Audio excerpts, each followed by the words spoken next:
ازيكم؟ ايه الاخبار؟ يا رب تكونوا بخير وبصحة وبسعادة.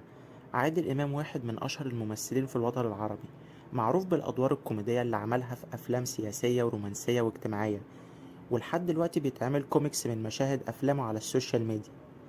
بدأ مسيرته الفنية سنة 62 بأدوار صغيرة، لكن اتشهر جامد في نص السبعينات، واتشهر بالذات بعد مسرحية مدرسة المشاغبين اللي اتعملت سنة 73.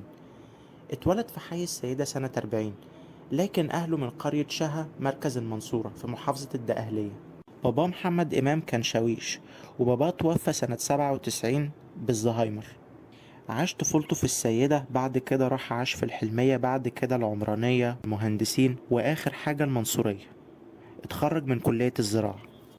متجوز من هالة الشلقاني، وعنده ولدين محمد ورامي، وبنت اسمها سارة، وعنده 8 أحفاد. 3 منهم ولاد رامي، اسمهم عادل وعز الدين ورؤية، و3 بنات من سارة وهم هالة وكماليا وأمينة، وبنتين لمحمد خديجة وإسمت.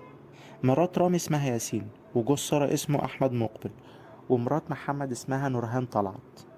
فترة التمانينات كان مسيطر على شباك التذاكر، وشارك بشخصيات كوميدية مختلفة زي الشاب الريفي البسيط، وعمل أدوار جد نافس فيها أحمد زكي ومحمود عبد العزيز ونور الشريف.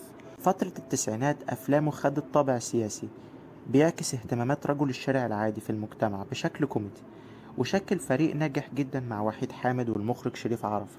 من سنة 2000 لحد دلوقتي حقق نجاحات زي دور زكي الدسوقي في فيلم عمارة يعقوبيان، ده عجب نقاد عالميين.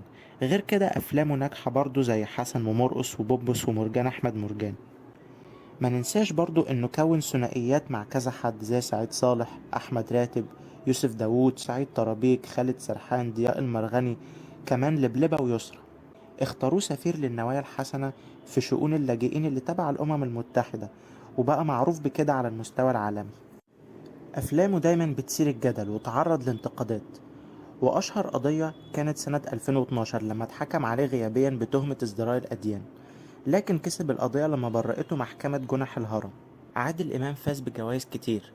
فاز بجائزة أحسن ممثل في مهرجان القاهرة السينمائي سنة 95 عن فيلم الإرهابي، وجائزة أحسن ممثل في مهرجان القاهرة السينمائي سنة 2007 عن فيلم عمارة يعقوبيان، وجوائز تانية زي جائزة شرفية في مهرجان مراكش السينمائي سنة 2014، وجائزة التانت الذهبي من مهرجان قرطاج السينمائي سنة 2016. كلنا أكيد متفقين إن عادل إمام أسطورة مش هتتكرر. شكرا جدا، واشوفكم على خير الحلقة الجاية.